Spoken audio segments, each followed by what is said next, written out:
పైన వెంకటేశ్వర స్వామి పులిహారతో సూపర్ ఉంది. సూపర్ చాలా బాగుంది. Okay sir. చిన్న ఎలా అనిపించింది మీకు వెంకటేశ్వర స్వామితో? బాగా అనిపించింది. వాట్ అబౌట్ యూ, బాగుందా? ఓకే, మీకు ఎలా అనిపించింది? ఓకే, మీకు ఎలా అనిపించింది అండి వెంకటేశ్వర స్వామితో పులిహారతో చేసిన? వాళ్ళ కొద్దిగా వెరైటీగా ఉంది, బాగుంది. అమ్మ వెంకటేశ్వర స్వామిని చూసారా? పులిహారతో చేసినారు కదా, చాలా బాగుంది. చాలా బాగుందా? Okay, happy Ugadi bro. ఎలా అనిపించింది వెంకటేశ్వర స్వామి? బాగుంది. ఓకే, ఎలా అనిపించింది? లోపలికి వెళ్ళా వెంకటేశ్వర స్వామి చూసారా? పులిహారలో చూడలేదా? చూసా. బాగుందా? What about you? బాగుంది. What about you? నైస్. చూసినావా? హ్యాపీ ఉగాది. ఎలా ఉంది సార్? పులిహారతో చేసిన వెంకటేశ్వర స్వామి చాలా బాగా. ఓకే, ఎలా ఉంది? ఓ మై గాడ్, ఎలా ఉంది? బాగుంది. ఓకే, ఎలా ఉంది తాతయ్య వెంకటేశ్వర స్వామిని చూసావా పులిహారతో?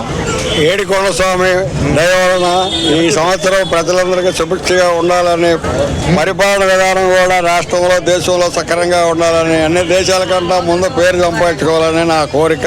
ఓకే, ఆ ఏడుకొండ స్వామి ఆశీస్సులతో కలకాలం ప్రజలు చక్కగా ఉండాలని కోరిక. Okay, thank you.